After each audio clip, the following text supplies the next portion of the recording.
اعوذ باللہ من الشیطان الرجیم، بسم اللہ الرحمن الرحیم۔ الحمد للہ رب العالمین والصلاة والسلام علی سید المرسلین وخاتم النبیین، اما بعد۔ صحیح بخاری باب کتاب الزکوٰۃ، حدیث نمبر 1422، اردو ترجمہ۔ اگر باپ ناواقفی سے اپنے بیٹے کو خیرات دے دے کہ اس کو معلوم نہ ہو۔ ہم سے محمد بن یوسف فریابی نے بیان کیا، کہا کہ ہم سے اسرائیل بن یونس نے بیان کیا، کہا کہ ہم سے ابو جویریہ حتان بن خفاف نے بیان کیا کہ معن بن یزید نے ان سے بیان کیا۔ انہوں نے کہا کہ میں نے اور میرے والد اور دادا اخفش بن حبیب نے رسول اللہ صلی اللہ علیہ وسلم کے ہاتھ پر بیعت کی تھی۔ آپ نے میری منگنی بھی کرائی اور آپ ہی نے نکاح بھی پڑھایا تھا، اور میں آپ کی خدمت میں ایک مقدمہ لے کر حاضر ہوا تھا، وہ یہ کہ میرے والد یزید نے کچھ دینار خیرات کی نیت سے نکالے اور ان کو انہوں نے مسجد میں ایک شخص کے پاس رکھ دیا۔ میں گیا اور میں نے ان کو اس سے لے لیا۔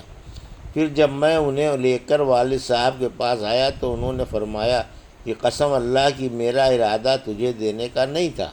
یہی مقدمہ میں رسول اللہ صلی اللہ علیہ وسلم کی خدمت میں لے کر حاضر ہوا، اور آپ نے یہ فیصلہ دیا، دیکھو یزید، جو تم نے نیت کی تھی اس کا ثواب تمہیں مل گیا، اور مان جو تو نے لے لیا وہ اب تیرا ہو گیا۔ حدیث نمبر 1423، خیرات دائنے ہاتھ سے دینی بہتر ہے۔ ہم سے مسدد نے بیان کیا، کہا کہ ہم سے یحییٰ بن سعید قطان نے بیان کیا، عبید اللہ عمری سے، انہوں نے کہا کہ مجھ سے خبیب بن عبد الرحمن نے حفص بن عاصم سے بیان کیا، ان سے ابو ہریرہ رضی اللہ عنہ نے کہ نبی کریم صلی اللہ علیہ وسلم نے فرمایا، 7 قسم کے آدمیوں کو اللہ تعالیٰ اپنے عرش کے سائے میں رکھے گا جس دن اس کے سوا اور کوئی سایہ نہ ہوگا۔ انصاف کرنے والا حاکم، وہ نوجوان جو اللہ تعالیٰ کی عبادت میں جوان ہوا ہو، وہ شخص جس کا دل ہر وقت مسجد میں لگا رہے، 2 ایسے شخص جو اللہ کے لیے محبت رکھتے ہیں، اسی پر جمع ہوئے اور اسی پر جدا ہوئے، ایسا شخص جسے کسی خوبصورت اور عزت دار عورت نے بلایا لیکن اس نے یہ جواب دیا کہ میں اللہ سے ڈرتا ہوں، وہ شخص جو صدقہ کرے اور اسے اس درجے چھپائے کہ بائیں ہاتھ کو بھی نہ خبر ہو کہ دائیں ہاتھ نے کیا خرچ کیا، اور وہ شخص جو اللہ کو تنہائی میں یاد کرے اور اس کی آنکھیں آنسوؤں سے بہنے لگ جائیں۔ حدیث نمبر 1424، اردو ترجمہ۔ ہم سے علی بن جعد نے بیان کیا، کہا کہ ہمیں شعبہ نے خبر دی، کہا کہ مجھے معبد بن خالد نے خبر دی، کہا کہ میں نے حارثہ بن وہب خزاعی سے سنا، انہوں نے کہا کہ میں نے رسول اللہ صلی اللہ علیہ وسلم سے سنا کہ آپ صلی اللہ علیہ وسلم نے فرمایا کہ صدقہ کیا کرو، پس ان قریب ایک ایسا زمانہ آنے والا ہے جب آدمی اپنا صدقہ لے کر نکلے گا، کوئی اسے قبول کر لے، جب وہ کسی کو دے گا تو وہ آدمی کہے گا کہ اگر اسے تم کل لائے ہوتے تو میں لے لیتا، لیکن آج مجھے اس کی حاجت نہیں ہے۔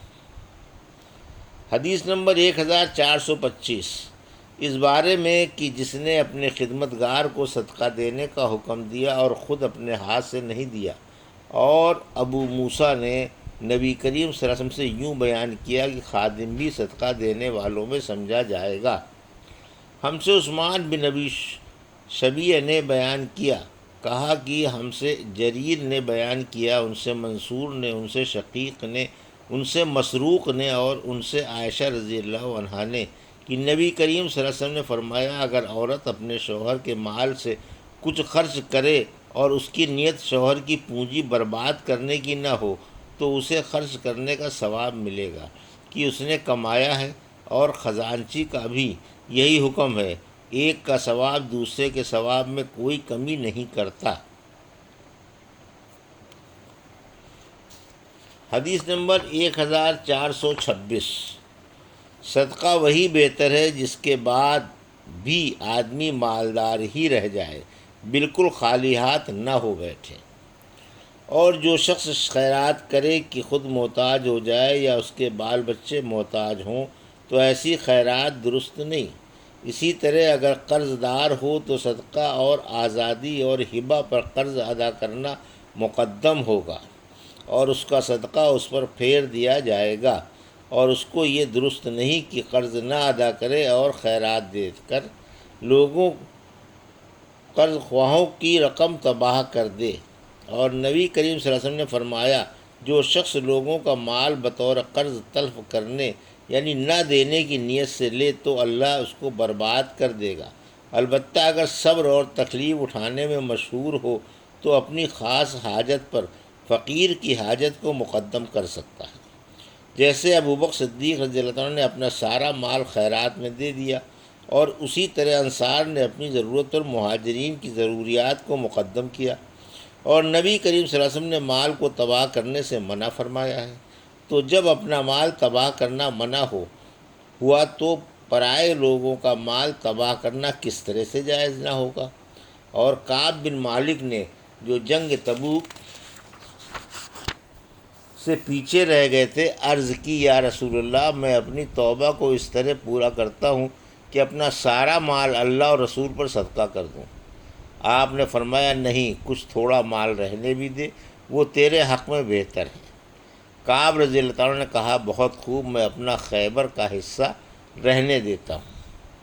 ہم سے عبدان نے بیان کیا، کہا کہ ہمیں عبداللہ بن مبارک نے خبر دی، انہیں یونس نے، انہیں زہری نے، انہوں نے کہا مجھ سے سعید بن مسیب نے خبر دی، انہوں نے ابو ہریرہ رضی اللہ تعالیٰ عنہ سے سنا کہ نبی کریم صلی اللہ علیہ وسلم نے فرمایا، بہترین خیرات وہ ہے جس کے دینے کے بعد آدمی مالدار رہے، پھر صدقہ پہلے انہیں دو جو تمہارے زیر پرورش ہیں۔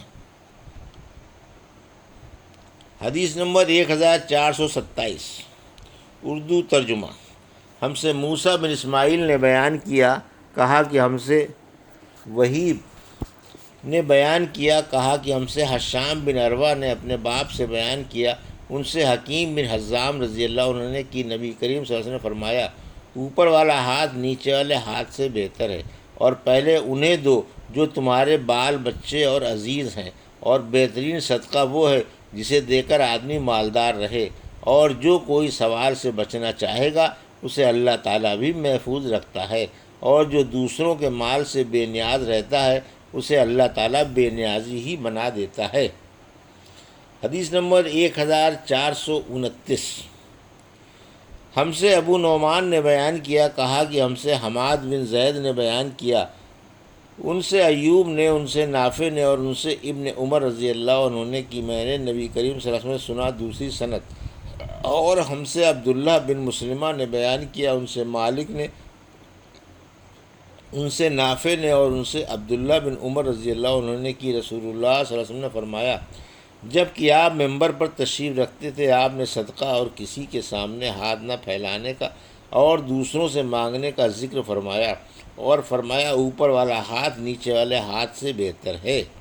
اوپر کا ہاتھ خرچ کرنے والے کا ہے اور نیچے کا ہاتھ مانگنے والے کا۔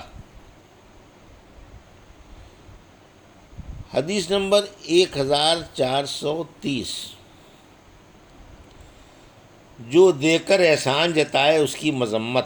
کیونکہ اللہ تعالیٰ نے فرمایا کہ جو لوگ اپنا مال اللہ تعالیٰ کے راستے میں خرچ کرتے ہیں اور جو کچھ انہوں نے خرچ کیا ہے اس کی وجہ سے نہ احسان جتلاتے ہیں اور نہ تکلیف دیتے ہیں۔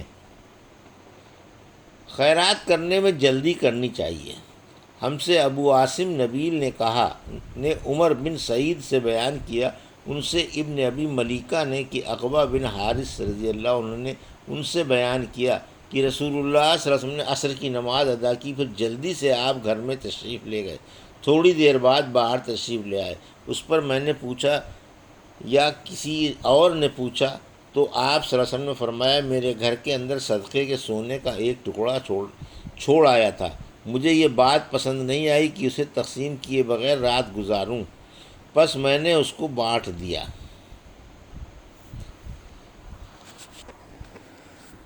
یہ تھی صحیح بخاری باب کتاب الزکوٰۃ کی حدیث نمبر 1422 سے 1000 430 کا اردو ترجمہ جو ابھی آپ نے سماعت فرمایا۔ اللہ سے دعا ہے کہ اللہ ہمیں ان حدیثوں کی صحیح سمجھ عطا فرما اور ان پر عمل کرنے کی توفیق عطا فرما۔ آمین یا رب العالمین۔